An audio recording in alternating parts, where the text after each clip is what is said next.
இந்த இருதயம் மெழுகு மாதிரி உருகி இங்க உருகி ஊத்துதான். எப்படியா சொல்லுங்க பாப்போம். சவுக்கு நாள் அடிச்சதுல இவ்வளவு ஆகி போச்சு. இருதயம் அடிச்சு அடிச்சு இந்த எலும்பெல்லாம் அடிச்சு தோல் பிரிஞ்சு சதை பிரிஞ்சு எலும்புதான் பாதுகாப்பா இருக்குது. அதுவும் கட்டு விட்டு போய் அதை வாழை தாண்டி போய் இருதயத்தையும் அடிச்சு அது அப்படியே அடிப்பட்டதுல உருகி குடல்ல இயேசுட இருதய குடல்ல ஊத்துதான். இது மாதிரி நம்ம பாடுபடுறோம் இன்னைக்கு உலகத்துல. இந்த மாதிரி அளவுல பாடுபட்டுருக்காங்களா?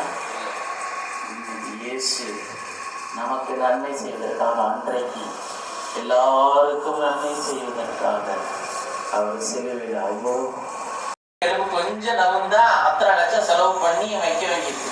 பிளேட்டவை அதவை இதவை எவ்வளவு செலவு பண்ணி திரும்ப காப்பாற்ற வேண்டியது. அப்ப இயேசுக்கு அவங்க அடிச்ச அடியில உடம்பு முழுசும் அந்த எலும்புகள் எல்லாம் கட்டு விட்டுருச்சான். அப்ப தோளும் இல்ல சதையும் இல்ல. இப்ப எலும்புகள் எல்லாம் என்ன பண்ணிருச்சு? கட்டு விட்டுருச்சு. எலும்பும் ஆட்டம் காட்டிட்டு தொடர்ந்து வாசிங்க. என் இருதயம் மெழுகு போலாகி, இத ரொம்ப ஹைபிக். என் இருதயம் மெழுகு போலாகி என் குடலை நடுவே ஒருவிட்டு. இருதயம் எங்க இருக்குது? இருதயம் எங்கிட்டு இருக்கா? எங்கிட்டு இருக்கா? அப்படிதான் இயேசு சிலுவையில தொங்குறார். The real crucified Jesus, சிலுவையில் அறையப்பட்ட உண்மையான இயேசு தான்.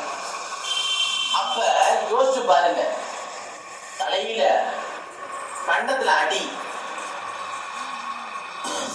உடம்பு பூரா அடி, இந்த கையில ஆணி. இயேசு எங்க ஆணியில அடிச்சாங்க? கைட்டுங்க பார்ப்போம். ஆணிய எங்க அடிச்சாங்க பார்ப்போம்? இங்க அடிச்சாங்க, இங்க அடிச்சாங்க. சரி, இன்னும் யாராவது இருந்தாலும் சொல்லுங்க பார்ப்போம். ஆணி சும்மா சொல்லுங்க, தப்பெல்லாம் கிடையாது.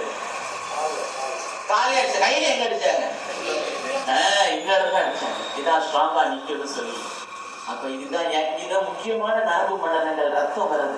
நம்ம ஆஸ்பத்திரி ஏதாவது உடம்பு பண்ணா அட்மிட் பண்ணக்கூடிய இடத்துல தான் என்ன பண்ணுவாங்க?